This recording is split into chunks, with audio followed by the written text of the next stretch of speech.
Hindi bu leibak asigi official language oikiba numit September 13 bu school college lenga ki loisang singamadi lup kayana Hindi gi numit haibadi Hindi Diwas haina thorum pangthokni. Leibak asigi misingi sa da humudra rom na ngangari ba lol asigi maruai ba du yenglaga thorum asi pangthokpani. Sanskrit ki hek mathang da Hindi lol asi khwaidagi liriba lol amani. Hindi lol asi Indo-European family da Indo-Aryan kanglup ki manung salli. Leibak asida Mogol sing amasung Persian singna lengak lengai matamda Hindi lolda makoina tongan ba wahi kaya hapsinduna hena mapung phaba lol ama ohenki.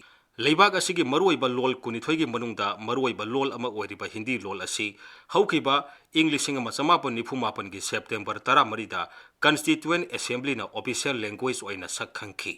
Loinana India की Constitution की Article सहम निफुम दोइदा Hindi bu leibak asigi official language oina haptuna lising ama samapan yangkhai gi January 16 India की Constitution sanaba hokiba numitagi Hindi bu official language oina sanaba hoki. Hindi Diwas ka mari lenana September 13 digi September 18 fawba sayola masumna Rajbhasha Week natraga Hindi Week haina thorum pangthokni. Thorum asigi saruk ama oina tongan ba sangyeng kaya amasu Hindi lolda pangthokni. Mapung oina mahi loisang sing amasung lenga ki loisang singda sangyeng thorum sing pangthokuna lol asibu saukna ba honi. Sayol thorum asigi manung sanna Sahitya Academy nasu Bhasha Samman Award su pi.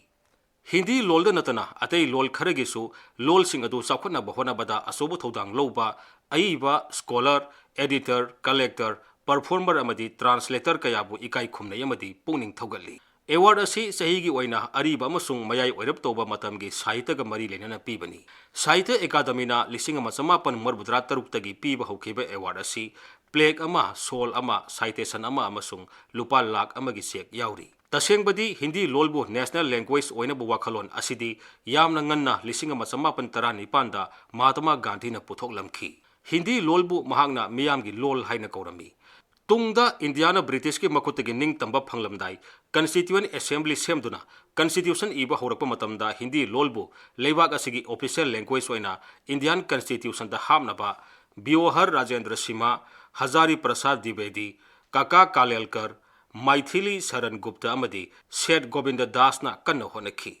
India asi tongan bar state singda official language kunithoi mioi lising taragi mathakna mama lol oiba lol sama kunithoi amasung atei lol lising taramapan samnga romsu mama lol oina sijinari haina handakta census nainaba amada phungdokhiba lei. Mayam asi leijarabasu Hindi lolgi maru oiba amasung leibak asida leiriba ayamba mioina Hindi khangbana official language oinaba Constituent Assembly na lepkhibani.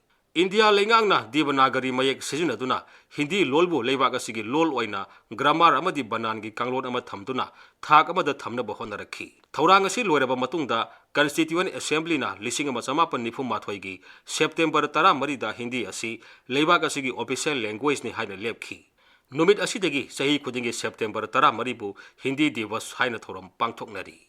September 13 da Hindi Diwas thorum pangthokliba asigi atopa maram amana lol asibu official language oina bu honabada asobo thodang lokhiba Rajendra Singh gi mapung nobit asi September 13 ni.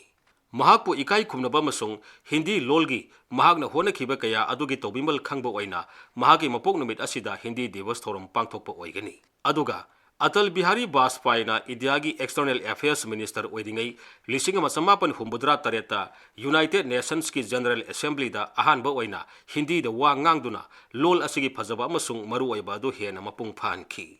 Aduga lol asi India khakta natana Nepal, Guyana, Trinidad and Tobago, Suriname, Fiji amadi Mauritius na singba leibak sing da su maru oina ngangnaba lol amani. Leibak asigi oina yenglagadi Hindi asi yamna maru oiba lol amani. Lol asi khanglagadi leibak sinba thungna satpa yare. Masimangna handak Union Home Minister Amit Shah na Hindi lolbu class 10 phawba soidana tamnabu wafam phungdokhibani. Adubu Hindi na mama lol oidaba state amasung mi kaya leibana leibak asigi official language oibada natana maru oiba lol ama oiriba Hindi tambada yaningdaba kaya yaudaba sunatte. Masina Hindi Diwas thorum asi leibak asigi maru oiba thorum ama oirabasu awang nongpok state sing amasung Tamil Nadu dadi pak sanna pangthoknaba ude.